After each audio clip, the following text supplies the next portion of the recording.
Alguém ore por nós?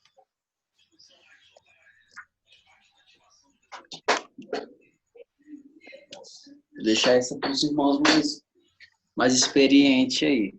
Rapaz, ora logo você que é autoridade militar. Coloca a nossa aula na presença de Deus. Vou estar orando. Deus, Amém. nós te pedimos, Senhor, uma vez. Estamos aqui, Senhor, para aprender um pouco de Ti. Estamos aqui, Senhor, para crescer junto.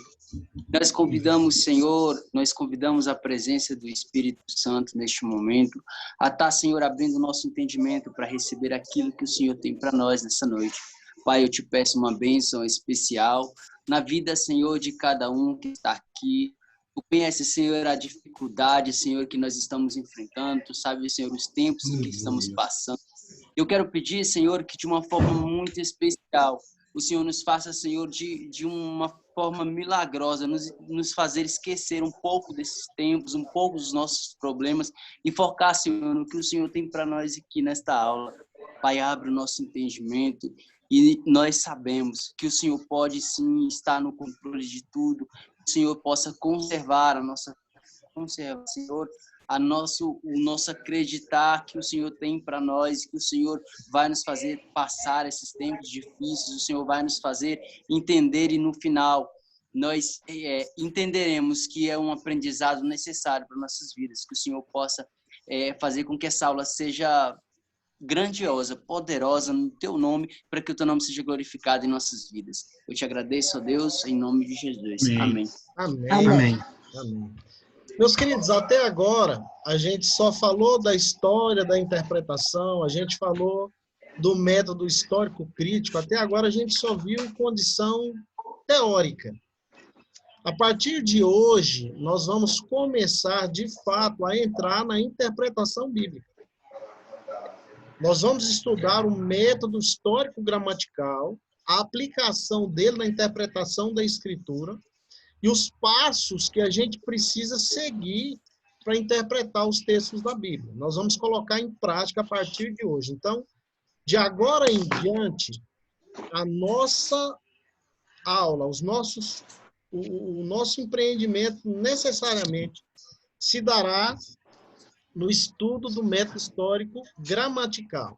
É um método que nós usamos para interpretar a Escritura e que vamos seguir os passos paulatinamente até a gente chegar no final desse curso, no primeiro semestre, conseguindo interpretar a Escritura, ok?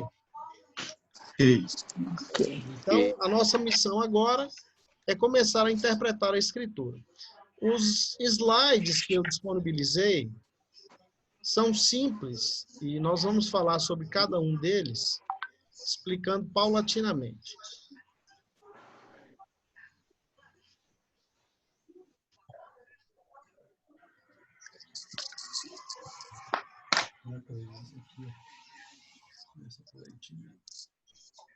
Aqui? Você clica no Meet, né? Você tinha que colocar dentro do Meet. Aqui, ó.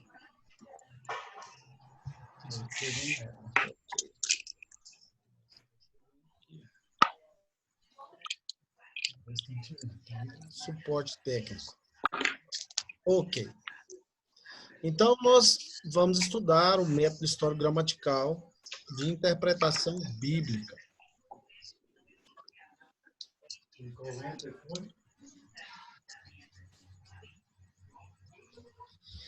Olha só o surgimento do método. Na verdade, esse método ele não teve um início propriamente dito. A gente entende que desde o início da história da interpretação bíblica, algumas pessoas usaram desse sistema de interpretação sem dar nome. Então, olha só o que está escrito aí no texto. A Reforma Protestante havia amadurecido aquilo que posteriormente foi chamado de método gramático histórico ou histórico gramatical, é a mesma coisa. Esse método partia de convicções de caráter religioso na análise bíblica. Seus princípios podem ser percebidos desde o início da história da interpretação da Bíblia. A escola de Antioquia da Síria alguns pais latinos e alguns estudiosos medievais podem ser considerados como precursores do método gramático histórico. Deixa eu explicar isso aí. Desde o início, a gente estudou a história da interpretação bíblica, nós vimos que há uma divergência de interpretação entre a escola alexandrina e a escola de Antioquia da Síria. Os alexandrinos eram aqueles que gostavam de fazer uma interpretação não literal das escrituras, mas uma interpretação que, de certa forma, floreava os textos bíblicos, que alegorizava todos os textos bíblicos. Eu usei alguns exemplos de pessoas que fizeram isso no decorrer da história, e talvez um dos principais alegoristas da Bíblia foi alguém da escola de Alexandria. E até hoje as pessoas, quando alegorizam a Bíblia, a gente sempre pensa na escola alexandrina de interpretação das Escrituras, que era Orígenes. Vocês se lembram disso nas aulas. Já a escola de Antioquia da Síria preferiu interpretar a Bíblia literalmente, ou seja, onde os textos são, na verdade, condições de interpretação que possam ser alegóricas, o texto é claro, aquilo que eu mencionei para vocês. Ninguém de nós nunca conheceu alguém que é cego de um olho porque leu a Escritura. Quando diz, se o teu olho te faz pecar, arranca-o. É lógico que esse texto, esse tipo de interpretação tem que ser uma interpretação alegórica. O texto não está sendo literal, mas, no geral, a Bíblia é para ser entendida literalmente. Então, o método histórico gramatical, ele preza pela interpretação histórica e a interpretação da gramática. E quando a gente estuda gramática, a gente sabe que muitas coisas precisam ser observadas. Aquilo que eu disse para vocês, comprarem uma Bíblia simples para fazer aquele tipo de exercício, sublinhar verbo com a cor de caneta, substantivo com outra cor, adjetivos, pronomes, para a gente ir treinando esse tipo de interpretação, que é a interpretação necessária, né? E então esse método, desde o início da história da interpretação, ele já existia, mas não tinha ainda esse nome. As pessoas já faziam esse modelo, esse tipo de interpretação, sem necessariamente chamar o método de histórico gramatical. Alguma dúvida? Não, professor. Tá Tudo tranquilo? bem. Para mim tá. Ok.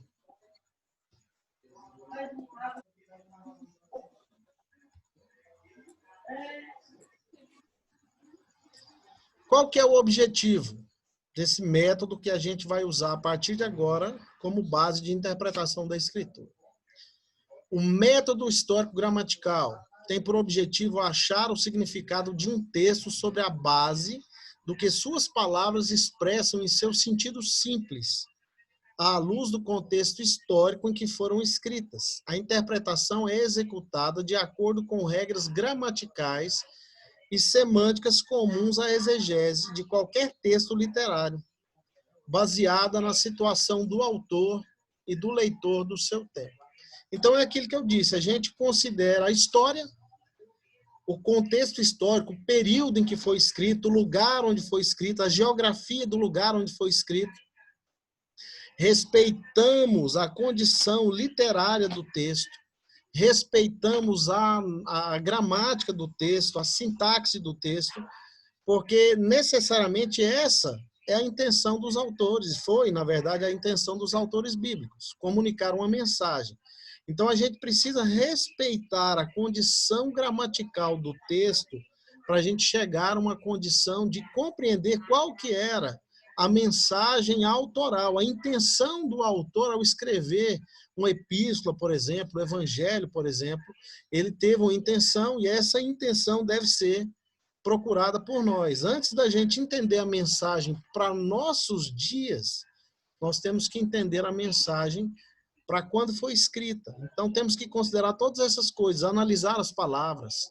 Só o fato de você entender o significado de algumas palavras específicas dentro de um texto, você já vai conseguir interpretá-lo de forma correta.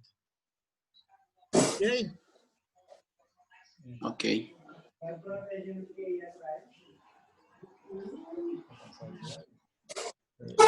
Tá passando por aqui?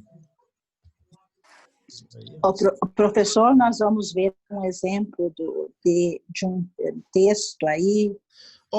Hoje a gente vai ter bíblico. uma parte. Hoje nós vamos ter uma parte teórica sobre isso. Vou ensinar vocês a fazer algumas perguntas básicas para o texto, mas a partir da próxima aula nós vamos colocar a mão na massa. Vocês Certo. podem até separar alguns textos que vocês acham que são textos difíceis de interpretação para a gente discutir na nossa aula. Ok? Ok. Cada um de vocês já separa um texto, a gente escolhe aí para a próxima aula 2 ou 3 para a gente discuti-los. Olha só os estágios que a gente precisa percorrer na condição de interpretar a Bíblia dentro do método histórico-gramatical. Um método histórico-gramatical, em termos simples e objetivo, pode ser dividido em 3 estágios. Olha só que coisa simples, não inventa, né? Não fica criando condições para querer tirar das entrelinhas da escritura algo, mas entender o óbvio, entender de maneira simples o que o Espírito Santo, através dos autores bíblicos, quis deixar bem claro para nós. Primeiro passo, a observação. Agora a gente vai entender essa observação. O que diz o texto? É você ler o texto, ler o texto, ler o texto, ler o texto, ler o texto, ler o texto várias vezes. Várias vezes. Segundo passo, interpretação. O que quer dizer o texto? Se você já observou o texto, se você já leu de maneira contundente várias e várias vezes, fez anotações, sublinhou, circulou, você vai conseguir começar a entrar no passo da interpretação. E o terceiro passo é a aplicação. É você trazer a mensagem que foi proposta pelo autor aos seus leitores para a atualidade. Tem gente que faz o contrário, faz isso de maneira inversa. Começa aplicando o texto para a atualidade, para depois tentar entender o que o autor teve como intenção. Isso é um problema sério. Nós só podemos aplicar o texto depois que já conseguimos interpretá-lo. Isso é óbvio, né? Isso é óbvio. Muito simples isso aí. A aplicação desse método. Ó, tem uma criança alegre aí. Alguém tem que fechar o microfone aí. Olha só. Primeira coisa, é o texto. Fechou? Fechou? Fechou? Fechou, professor? Não, não fechou, Ok. não. Ainda está ouvindo no fundo.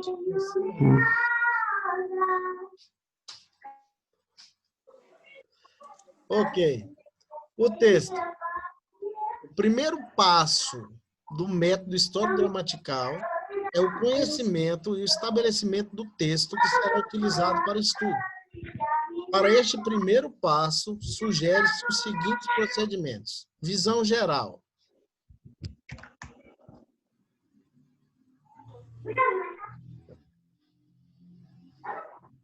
Pode deixar aberto, tem muita gente.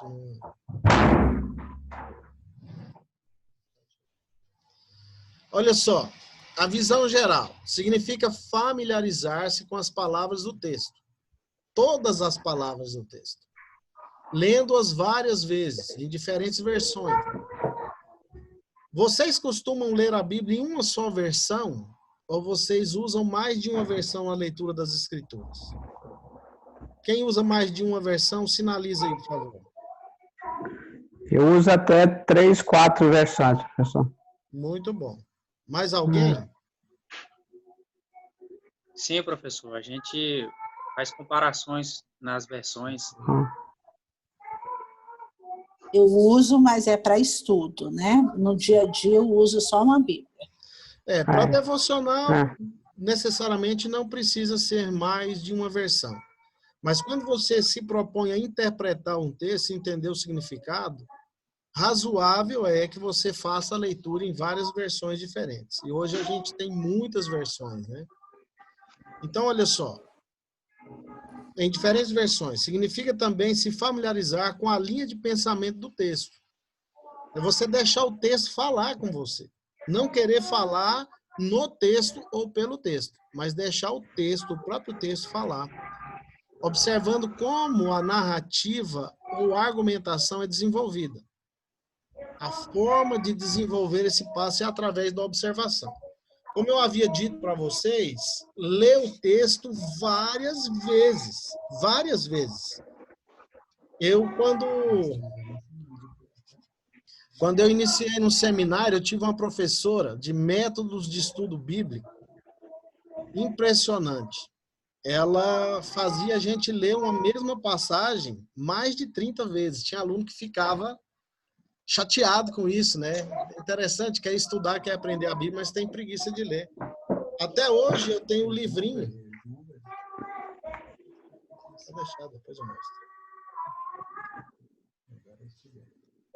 Olha só, até hoje eu tenho um livrinho que ela adotou no meu curso, que eu fiz basicamente há 20 anos atrás, que é uma sequência dos dois, ó, métodos de estudo bíblico e princípios de interpretação da Escritura. Há 20 anos, até hoje eu tenho os livros, né?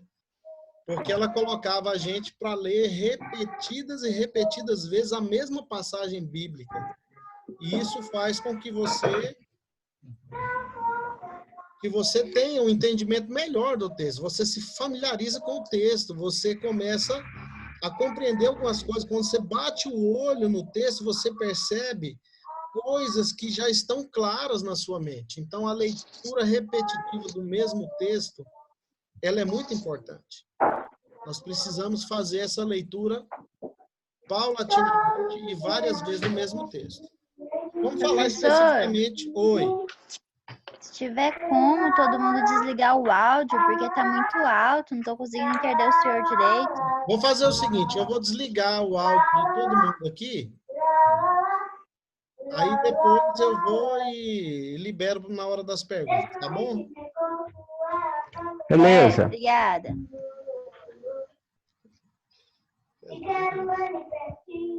Arthur, você tá me atrapalhando aqui, cara.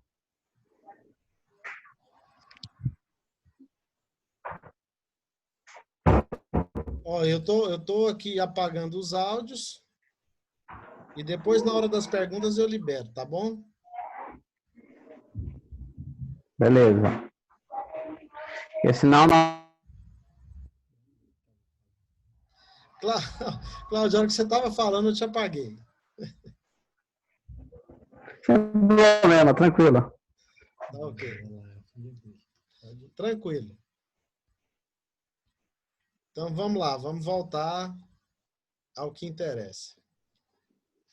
Olha só. O que é a observação?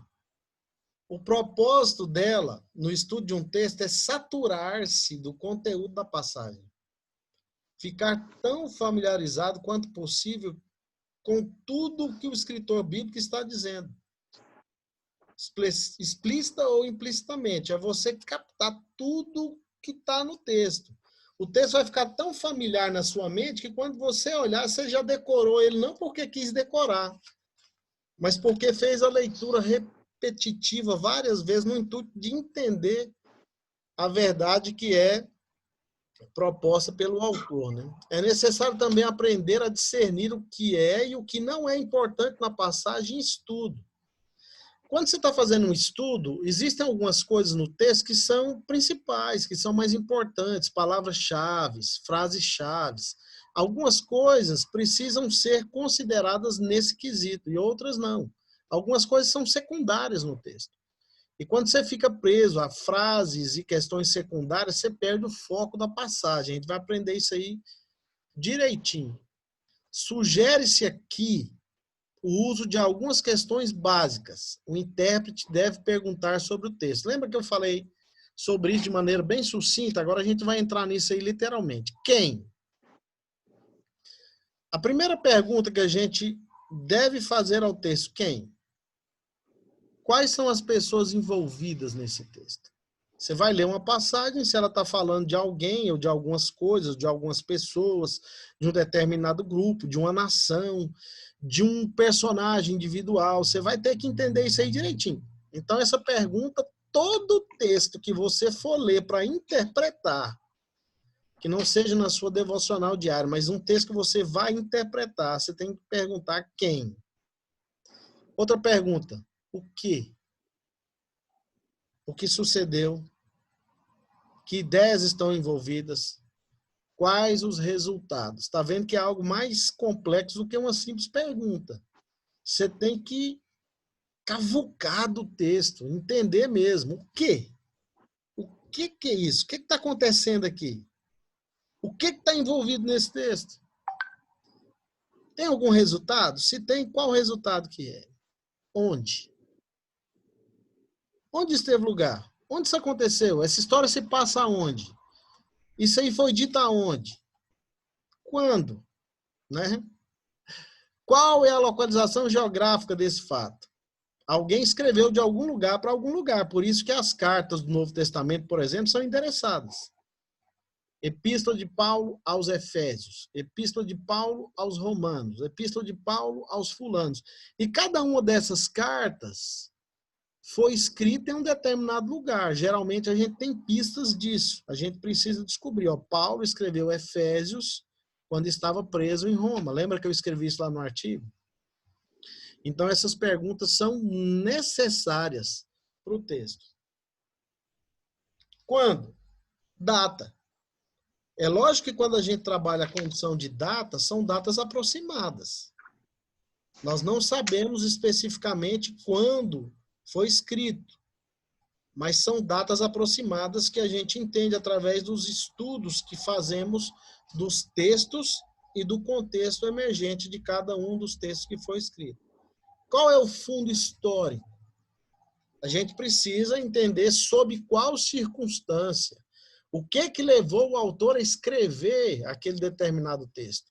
Por exemplo, alguns livros isso aí é bem claro. Quando Lucas vai escrever o Evangelho, ele escreve para alguém, mostra como escreveu e por que escreveu.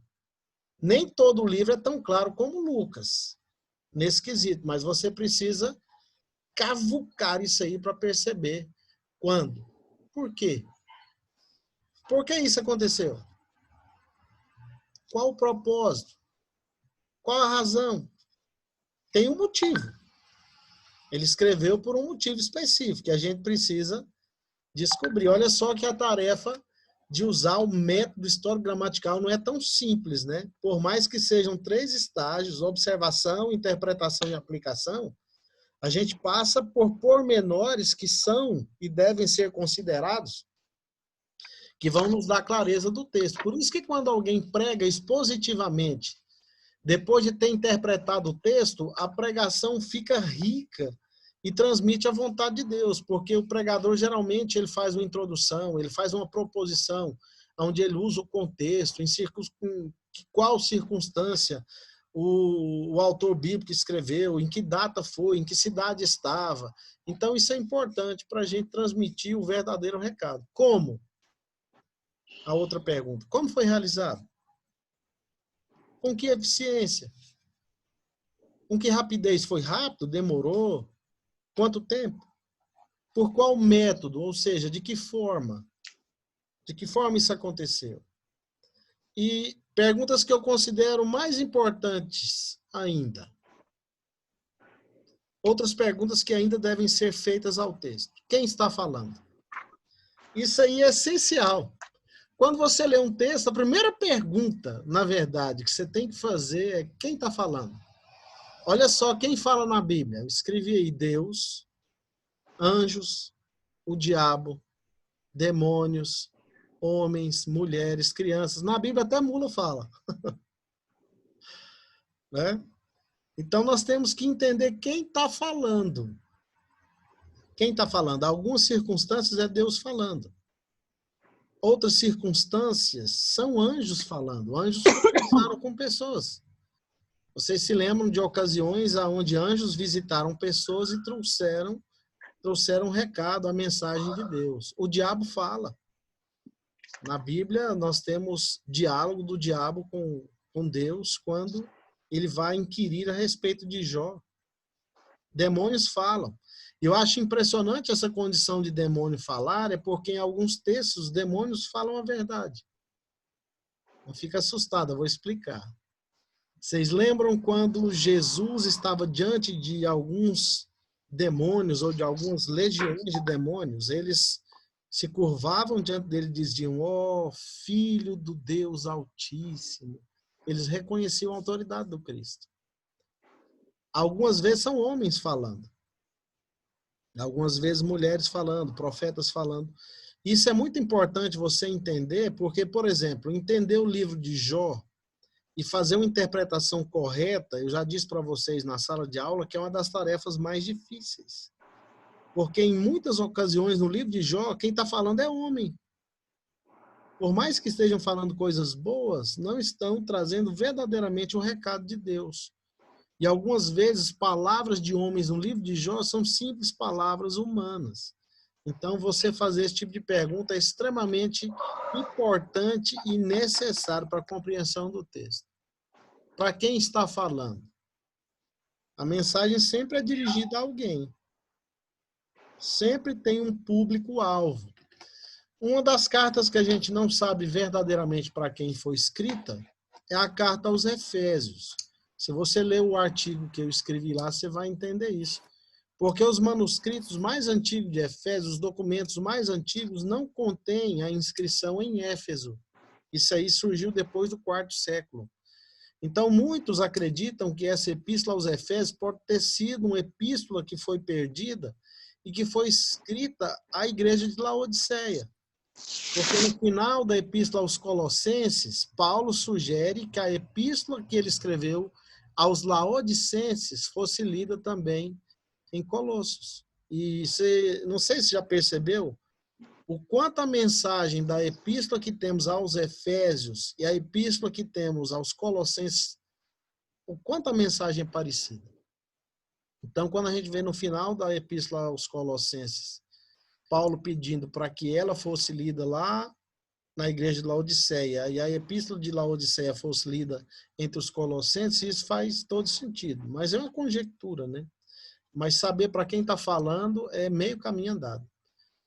E entender o que o texto está falando. O que o autor quis transmitir quando ele escreveu aquilo. Quando ele diz que branco é branco, branco é branco. Quando diz que preto é preto, preto é preto. E a gente fica caçando uma mensagem que possa sair debaixo dessas coisas e outras coisas, né? A mensagem deve ser entendida à luz da intenção autoral. É o que a gente vai começar a trabalhar a partir das nossas próximas aulas, dos nossos próximos encontros. E eu tenho orado para esse coronavírus aí se tornar mais ameno, para a gente se encontrar de novo pessoalmente. Já sinto falta de estar com vocês em sala de aula, né? De maneira virtual não é igual. Por mais que a gente se veja aqui pela telinha, por mais que a gente se fale, não é igual. Então, os slides necessariamente são esses. E eu vou liberar vocês aqui para a gente começar a fazer uma discussão e algumas perguntas e respostas e colocações.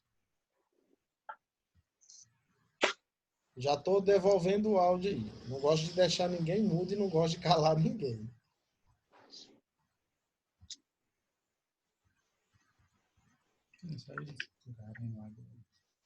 Ok? Ok. Tá tranquilo? Muito simples a aula de hoje. A partir da próxima aula, a gente vai começar necessariamente a interpretação. Como eu disse a vocês, eu gostaria que vocês separassem alguns textos da Bíblia que vocês julgam textos de difícil interpretação. Para a gente começar a usar essas perguntas, para a gente começar a usar o método. E à medida em que a gente for caminhando nessa parte inicial, nós vamos dar sequência e entrando nas coisas mais complicadas um pouco. Tá ok? E quanto ao segundo slide que o senhor mandou do método histórico-gramatical, um estudo descritivo, nós não vamos ver hoje nada a respeito? Na verdade, Os slides são um resumo daquele texto. Daquele apêndice 2 Não. Do texto que eu mandei hoje. Na do texto plataforma, no grupo. sim. Porque eu acho que a condição de entender o método histórico crítico, na aula passada já deu para resolver, ou não? Alguém ainda tem alguma dúvida sobre o método histórico crítico? Se tiver, a gente resolve agora.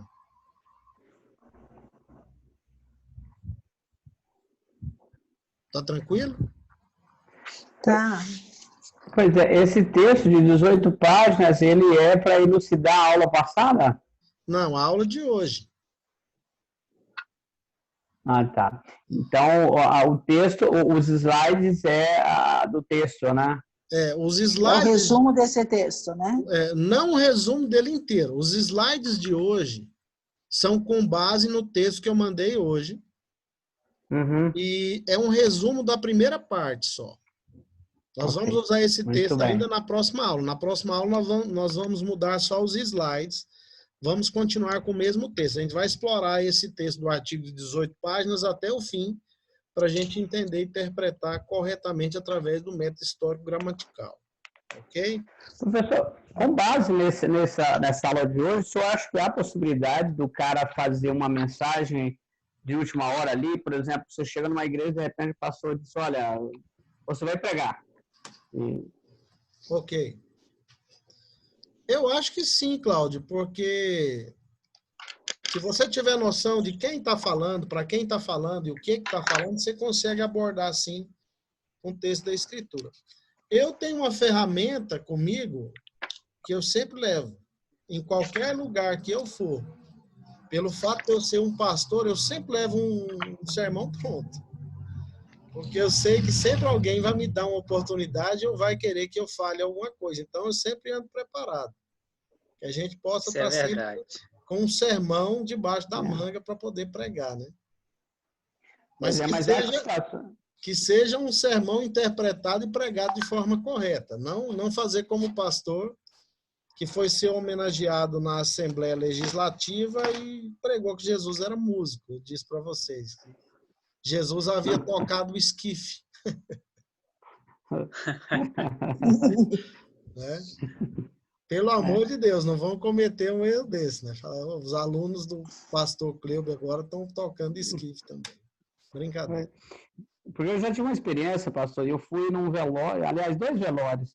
Eu fui no velório e não era evangelista ainda, e de repente o pastor disse, vamos cantar 2 hinos, depois o presbítero Cláudio vai trazer uma palavra.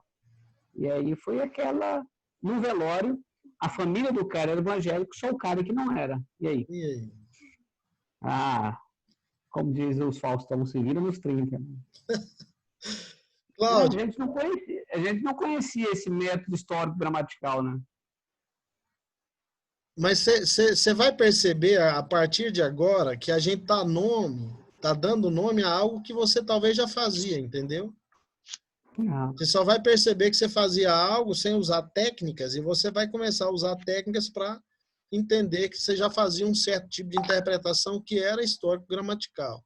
A não ser que você era um alegorista declarado da Escritura. Pelo pouco que eu te conheço, acho que não, né? Você falando em velório, Cláudio, eu fui pastor de uma igreja que num ano eu fiz uns 12 a 13 velórios, cara. Eu fiquei especialista em pregar mensagem fúnebre. Foi difícil se libertar disso depois. Eu tinha que pregar para vivos e pregava só sobre morto.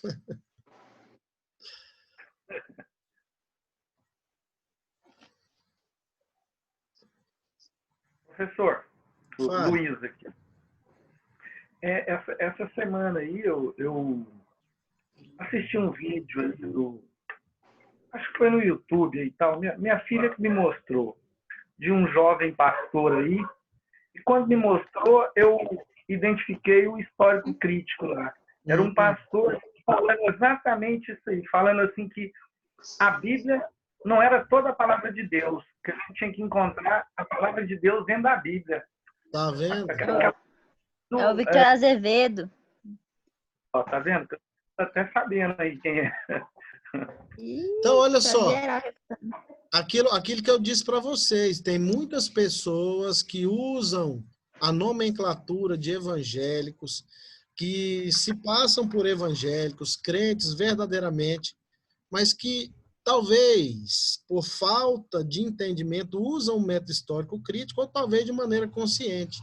Por isso que eu disse para vocês que o método histórico crítico ainda é um problema e uma ameaça. Porque qualquer um que parte do pressuposto que a Bíblia não é a palavra de Deus, que ela só contém, que ela pode se tornar a palavra de Deus, ele traz ameaças para a saúde da igreja e prega um evangelho que não é a verdade. Porque toda a diferença do método histórico crítico para o método histórico gramatical é a condição de entender a Bíblia como um livro divino humano. Para nós, a Bíblia é um livro divino humano. Para quem usa verdadeiramente o método histórico crítico de maneira consciente, a Bíblia é apenas um livro como outro qualquer.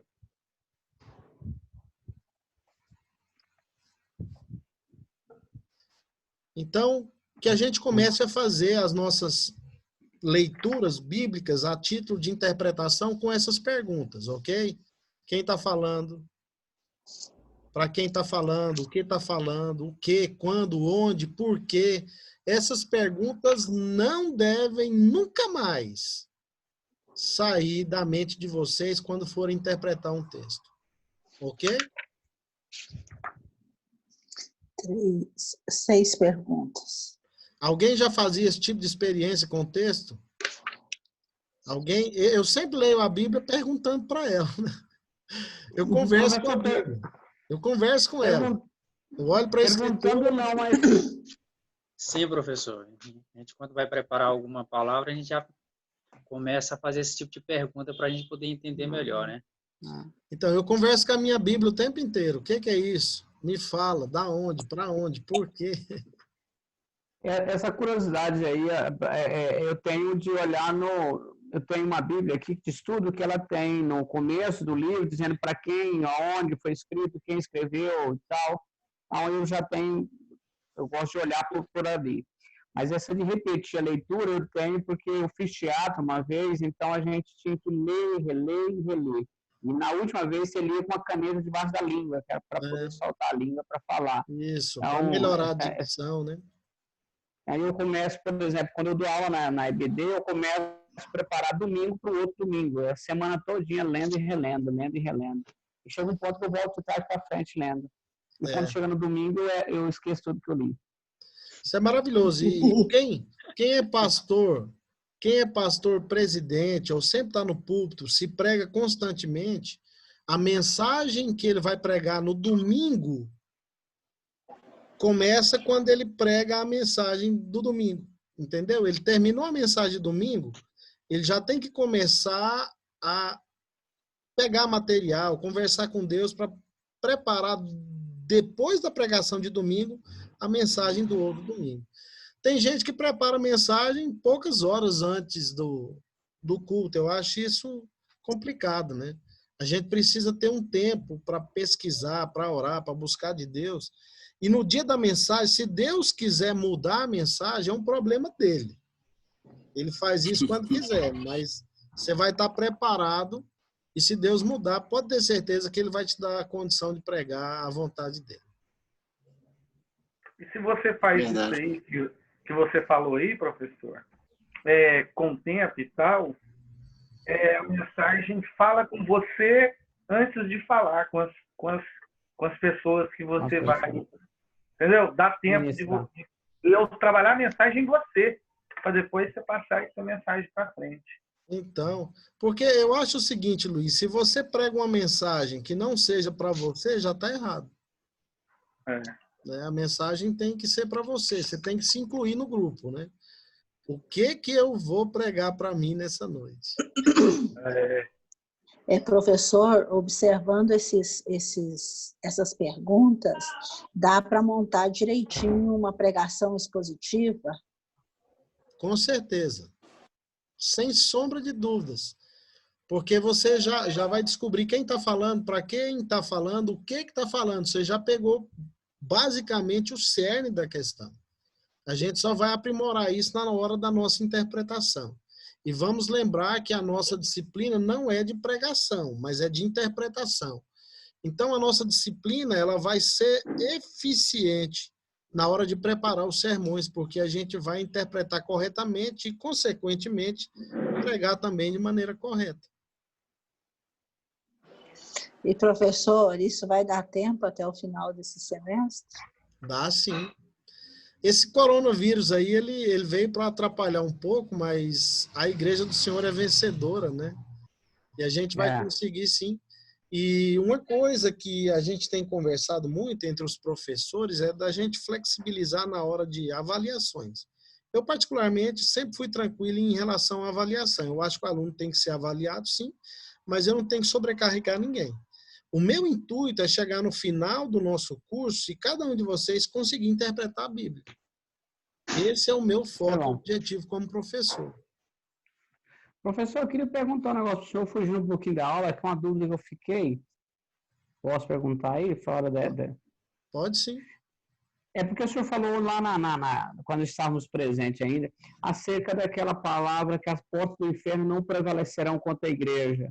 Certo. O senhor falou algo lá que eu fiquei de recordar e não recordei mais. O que seria a porta? Eu sei que não está dentro da aula de hoje, mas... Não, mas eu posso recordar para você. A gente trabalhou naquele dia a possibilidade da palavra Hades não significar o inferno propriamente dito. Só que as nossas traduções sempre trazem a palavra Hades como inferno no geral. Algumas Bíblias começaram a transliterar por Hades. Porque Hades significa lugar dos mortos ou sepultura.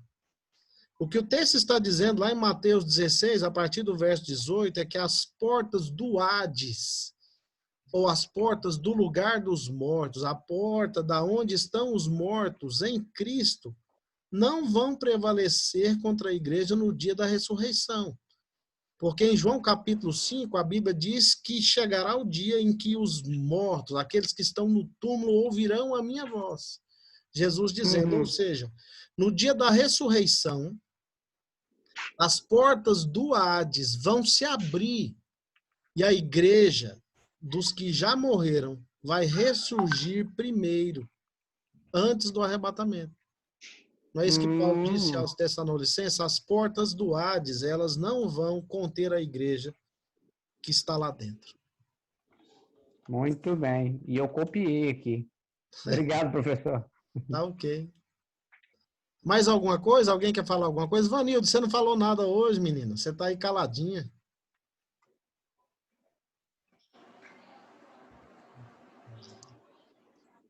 Parece que ela está sem microfone. Na minha lista aqui, ela parece sem microfone. Deixa eu ver aqui. Não tem. Aqui está liberado. Então, meus queridos, alguma dúvida, alguma colocação, perguntas ainda? Se tiver, esse é o momento.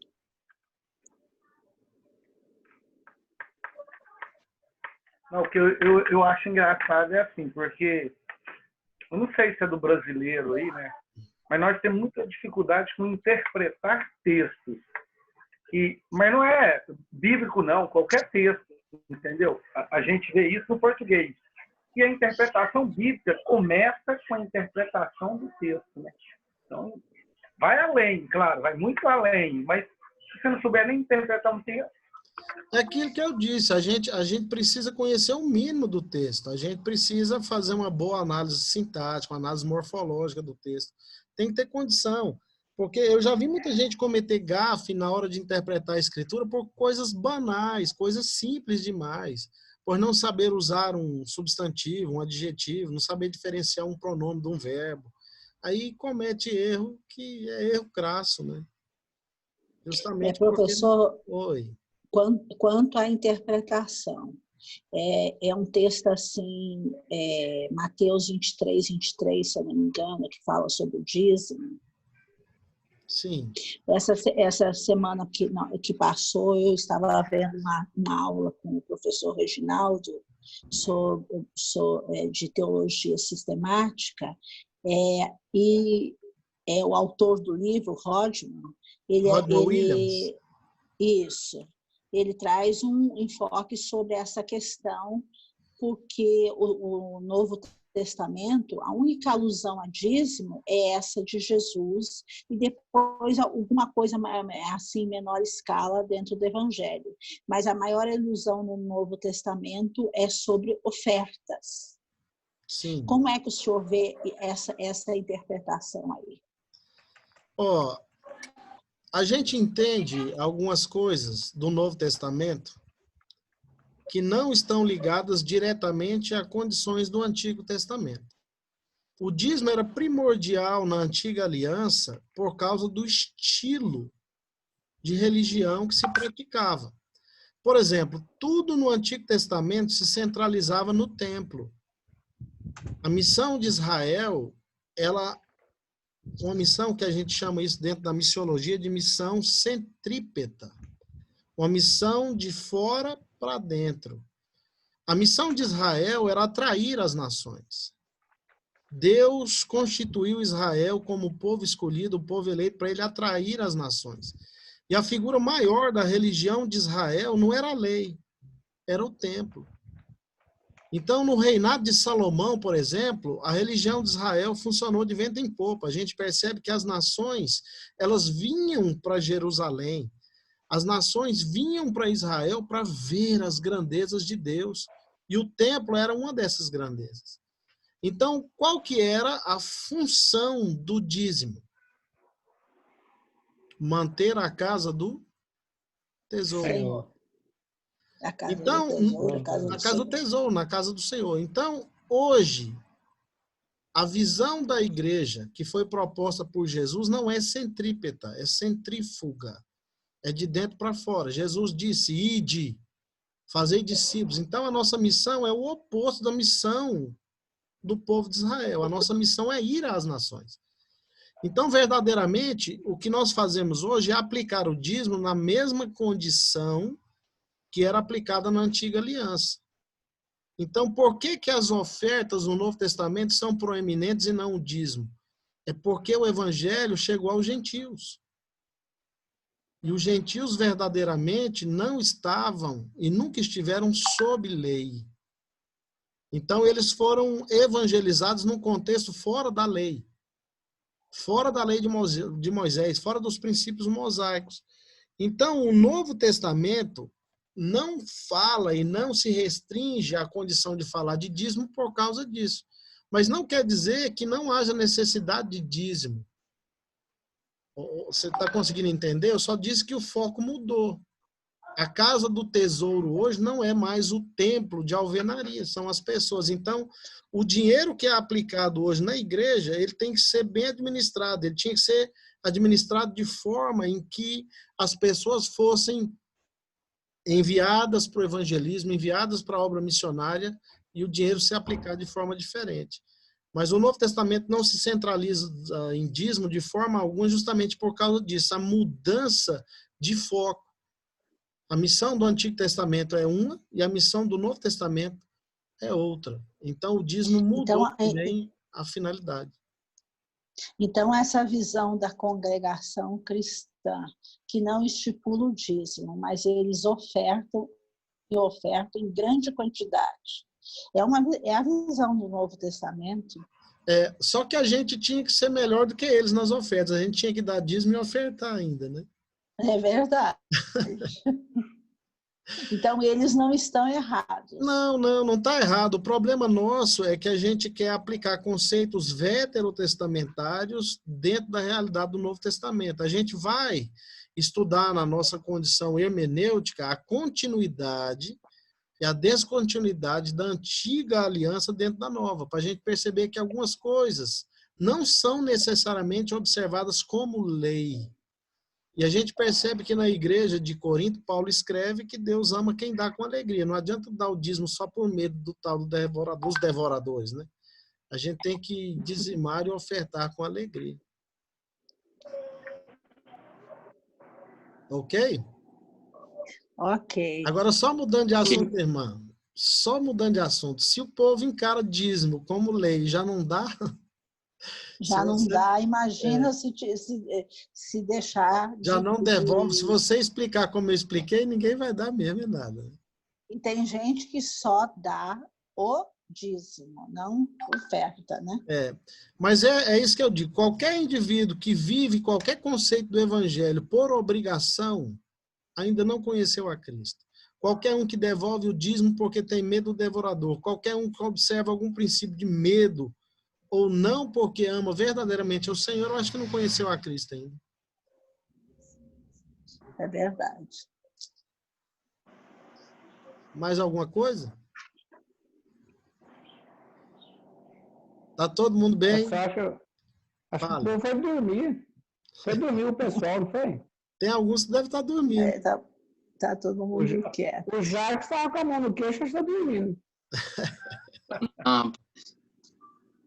Tô só observando os irmãos aqui. Aí, ó. Eu também. Ô, Jacques, eu te perguntei, você não respondeu. Tá tendo atividade lá no Exército? Tá indo trabalhar? Como é que tá? Não, professor. O rapaz do Exército é o Jairo, professor. É o Jairo. Perdão, meu querido, eu confundi vocês. Vocês parecem, né? Não, os nomes parecem. Nós dois também é moreno, então eu vou te perdoar. Então não Tocantins os dois, né? Já me senti perdoado.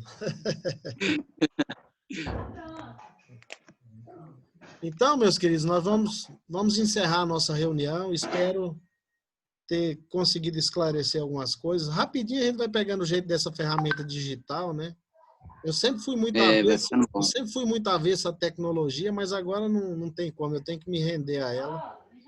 Não dá para correr não, né, professor? Não tem jeito mais, né? Infelizmente. Então, a partir de agora, até resolver isso aí, eu acredito que depois do dia 20 nós vamos ter boas respostas. Vamos orar para isso, ok? Amém. Eu vou encerrar com a oração e se mais alguém tem alguma coisa para dizer, é agora. Posso encerrar? Pode, nessa oração, professor, vamos orar pelos colegas aí, que tem muitos, alguns já desistiram, tem outros que estão bem desanimados mesmo. Cláudio, eu tenho conversado com alguns no privado, alguns já sinalizaram que se for para fazer de forma EAD, não quer fazer, tem endurecido o coração, mas eu acho que esse momento, Cláudio, não é de endurecer o coração. É uma circunstância que nós, como humanos, perdemos o controle. Só Deus tem o controle dela. Eu acho que endurecer o coração nesse momento não é o certo, não é o ideal. Eu tenho conversado com eles no privado e tentado incentivar cada um para que eles possam perceber que, por enquanto, o meio que temos é esse. Isso é só para a gente não ficar muito prejudicado, porque imagina só esse período todinho que a gente está, de certa forma, confinado, se a gente não tivesse tido contato nenhum. A nossa matéria estaria completamente parada. A gente não tinha andado nada. E aí seria um problema muito maior. Professor. Fala, mano. Que no início das aulas EAD estava muito difícil, estava muito complicado. Tinha muito material, muito conteúdo. E a gente continuou trabalhando, então não dava para a gente assimilar tudo isso. Então, quando chega numa situação dessa, a pessoa trava, né? Porque vê a quantidade de tarefa, quantidade de conteúdo, e a pessoa não está entendendo, e ainda mais com essa situação externa que está acontecendo, a gente fica meio que trava mesmo, né? Nessa relação.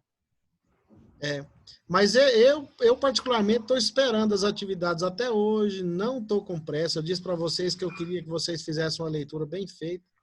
E, quiçá, já vou avisar vocês que essas atividades que eu estou passando já vai ser a avaliação de vocês. Eu não vou nem fazer uma avaliação específica.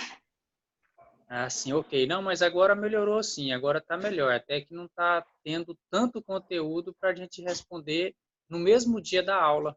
Agora até que está legal, a gente está tendo um prazo melhor para a gente poder responder o questionário. Quando algum professor passa, a gente responder depois, ou tem alguns professores que nem passam o conteúdo no dia da aula.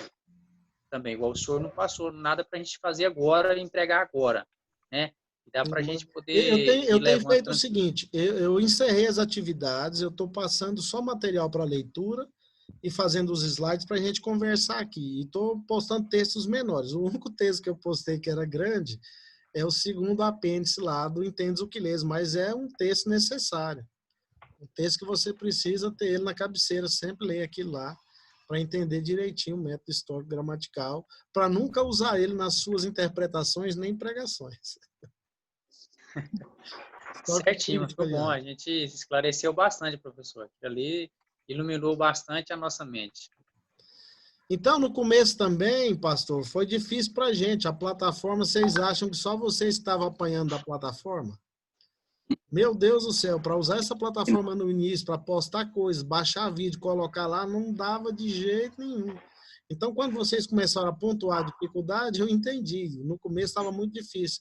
Mas agora a coisa está melhorando também. A partir do momento que os TIs da faculdade vão interagindo, eles vão melhorando o processo, né? Vai ficando melhor. E eu sempre vou interagir dessa forma. Eu tenho que postar material na plataforma para constar na faculdade, como professor que sou, mas sempre vou postar no grupo também o mesmo material de maneira mais fácil para vocês acessarem, porque quem não conseguir acessar lá pela plataforma, acessa pelo grupo. Certo? Muito bom. Ok? Então vamos orar, né? Vamos. Pode falar. Vamos. Se nós tivéssemos um clube e uma Jéssica mais, seria tão bom. Mas os outros professores vão conseguirem também, eles estão se esforçando para isso. O problema é que eu tenho suporte técnico aqui, né? Eu tenho meu irmão que é TI aqui, é especialista em informática, ele me ajuda, porque eu custei conseguir aqui com ele, tive que chamar ele aqui para resolver o problema do login, era a senha que não deixava o login baixar, ele já percebeu logo, eu ia ficar aqui até agora tentando, a gente não ia nem ter aula hoje. Muito bom. Então tá, vamos orar então. Senhor meu Deus e meu Pai, em nome de Jesus, nós queremos bendizer o teu santo nome, te agradecer por mais esse encontro virtual. Papai, essas tecnologias vão nos dando condições de fazer coisas que são necessárias para o momento e para a atualidade. Pedimos, ó Pai, que o Senhor possa tocar os corações daqueles alunos que estão cansados, que estão desanimados, estão com joelhos trôpicos, ó Pai. Venha sobre cada um deles, traz a lume, o interesse pela palavra do Senhor, mais e mais acima de qualquer problema. Que ninguém, ó Pai, desista justamente por causa dessa condição de não estar tendo momentaneamente aulas presenciais. Mas que eles se esforcem, façam como a maioria dos alunos tem feito. E que o Senhor também tenha misericórdia de nós te pedimos, nós te clamamos, ó Pai. Faz passar esse vendaval, essa tormenta, esse ciclone, esse tornado que se estabeleceu sobre o mundo. Tira de sobre nós, ó Pai, o peso desse coronavírus. Dá condição para a ciência, para que eles possam, ó Pai, desenvolver uma vacina o mais rápido possível. Que haja realmente paliativos, medicamentos que funcionem de maneira objetiva. E que o Senhor dê o controle dessa situação para a humanidade. Tenha misericórdia de nós, perdoa os nossos pecados, nossas falhas, nossas transgressões. E faça com que a sua igreja caminhe, Pai.